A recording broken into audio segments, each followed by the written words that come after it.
Easy gardening কলকাতায় আপনাদের সবাইকে স্বাগত। চলে এলাম নতুন আরেকটি ভিডিও নিয়ে। তো আজকে আমি আপনাদের সঙ্গে যেটা শেয়ার করব সেটা হচ্ছে কিভাবে একদম লাইট ওয়েট মানে খুবই সামান্য মাটি দিয়ে কিভাবে সবজি গাছ তৈরি করা যায় বা শাকের গাছ তৈরি করা যায়। তো তার আগে কিছু আপডেট আপনাদেরকে একটু দেখাই। সেটা হচ্ছে দেখুন এখানে বড় একটা গ্রো ব্যাগ, তার মধ্যে দেখুন ছাদ বাগানে যেহেতু প্রচুর পরিমাণে সবজি গাছ তৈরি করি, তো সেই সবজি গাছে লতা পাতা কিন্তু প্রচুর পরিমাণে হয়। তো আমরা যদি কম মাটি ব্যবহার করে গাছ ছাদে যদি বাগান করতে চাই তাহলে কিন্তু অবশ্যই আমাদেরকে লতানো সবজি গাছ তৈরি করতে হবে। যেরকম দেখুন এখানে রয়েছে শিম গাছ কিন্তু অনবরত যেমন কাটাই ছাটাই হচ্ছে, আবার নতুন করে গ্রোথ হচ্ছে। তো যেই ডালগুলো আমরা কেটে নিচ্ছি সেই ডালগুলো দেখুন এরকম জমিয়ে রোদে রেখে দিলে কিন্তু একদম শুকিয়ে যায়। আর এইগুলোই হচ্ছে আমাদেরকে কাজে লাগাতে হবে, তবেই কিন্তু আমরা ছাদ বাগানে সামান্য মাটি দিয়ে কিন্তু বিভিন্ন রকম শাকসবজি বা ফুলের গাছ কিন্তু তৈরি করতে পারবো। তো এখানে যে শিম গাছটা আছে সেই শিম গাছটা আমি অনেক কাটাই ছাটাই করেছি এবং কিছু ডাল কিন্তু নিজে থেকেও নষ্ট হয়ে যায়। তো সেগুলো কিন্তু আমি একটা জায়গায় জড়ো করে রেখে খুব ভালো করে শুকিয়ে নিয়েছি।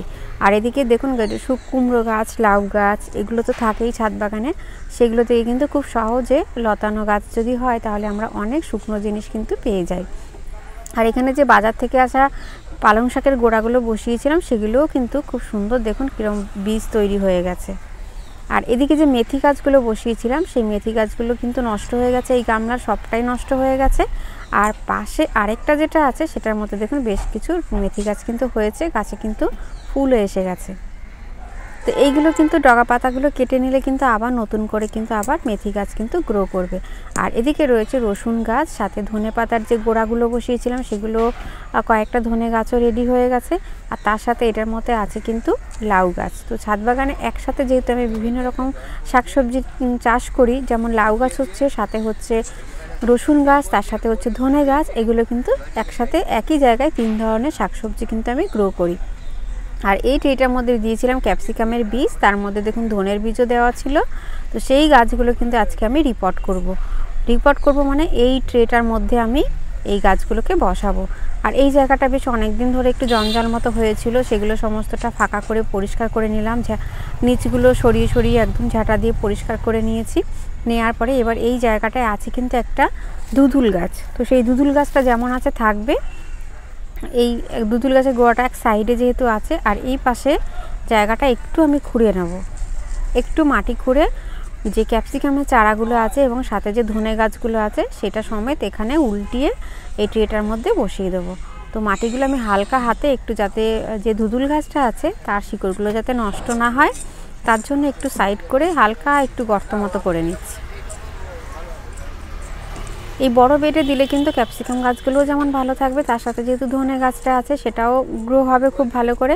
আর ওর মধ্যে না যতদূর মনে হচ্ছে তরমুজের গাছ আছে, তো সেই জন্য পরে যদি ক্যাপসিকামের গাছটা যখন নষ্ট হয়ে যাবে তরমুজের গাছটা কিন্তু এখানে গ্রো করবে।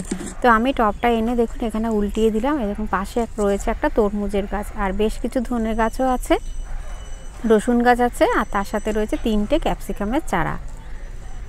তো এখানে আর আলাদা করে কিছু বসালাম না, যেহেতু বড় একটা ট্রে আছে এর মধ্যে কিন্তু এই গাছগুলো খুব ভালোভাবে গ্রো করতে থাকবে। এখন আমি বসিয়ে দিলাম, আর বসিয়ে দিয়ে এখন কিন্তু আমি জল দিয়ে দেবো।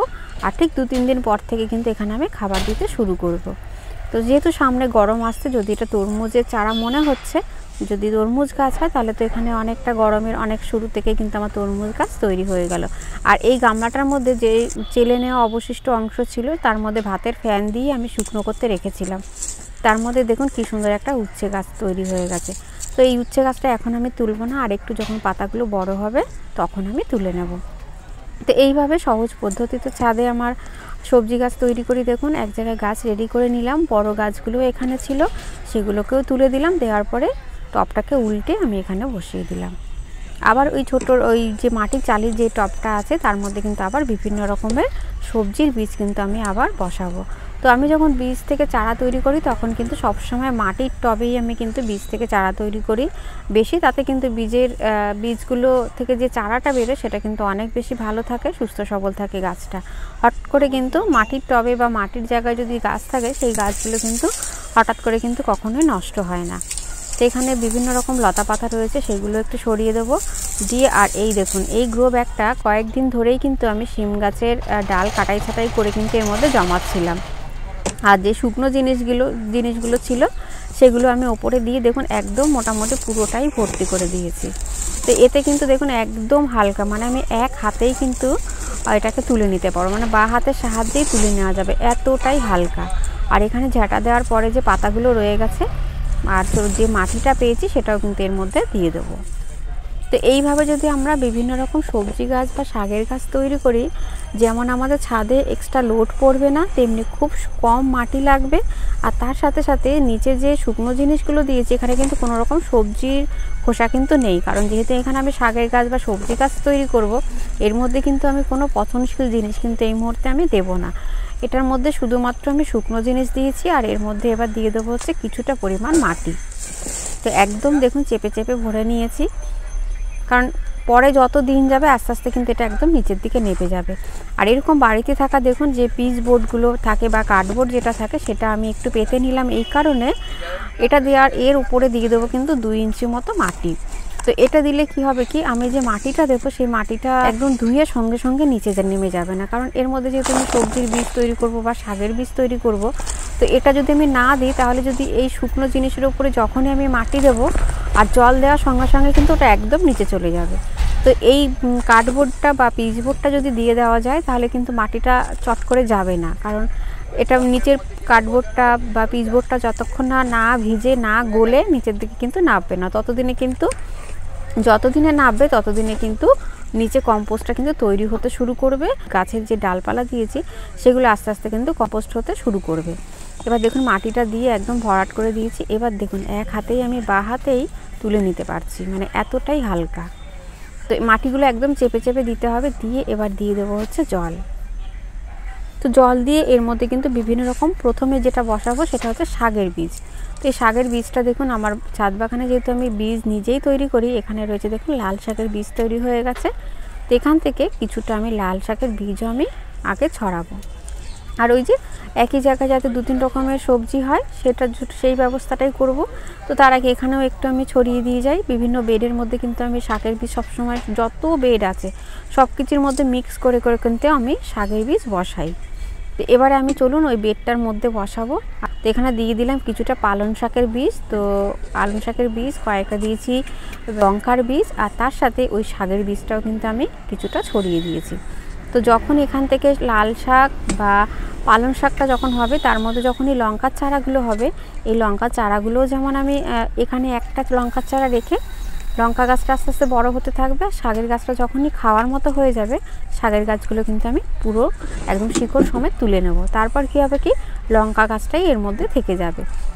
আর যত দিন যাবে এই মাটিটা কিন্তু আস্তে আস্তে নিচের দিকে নেমে যাবে, আর গাছে কিন্তু আস্তে আস্তে ওপর থেকে মাটি, খাবারযুক্ত মাটি গাছের গোড়ায় দেবো, তাতে নিচে যেমন কম্পোস্টটাও তৈরি হয়ে যাবে, গাছটাও তৈরি হয়ে যাবে। আর তার সাথে এখান থেকে কিন্তু প্রচুর পরিমাণে একটা সময়ের পরে কিন্তু আমি প্রচুর সারও কিন্তু পেয়ে যাব, সার মাটি পেয়ে যাব। মানে যে গাছের যে লতা পাতাগুলো দিয়েছি শুকনো, সেগুলো কিন্তু একটা সময় পর শুকিয়ে একদম কম্পোস্টে পরিণত হয়ে যাবে।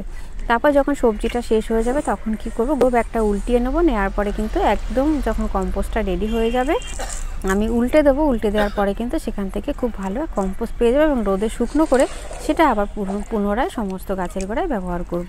তো এবার আমি সবজির বীজগুলো বসানোর পরে এবারে দিয়ে দিচ্ছি হালকা হাতে কিন্তু একটু জল দিয়ে দিচ্ছি, যাতে বীজগুলো যাতে উপর দিকে বেরিয়ে না আসে। আর বীজটা আমরা যেরকম সাইজের বীজ হবে তার ডবল হচ্ছে মাটি দিতে হবে, তবেই কিন্তু সেখান থেকে বীজটা খুব ভালোভাবে বেরোবে।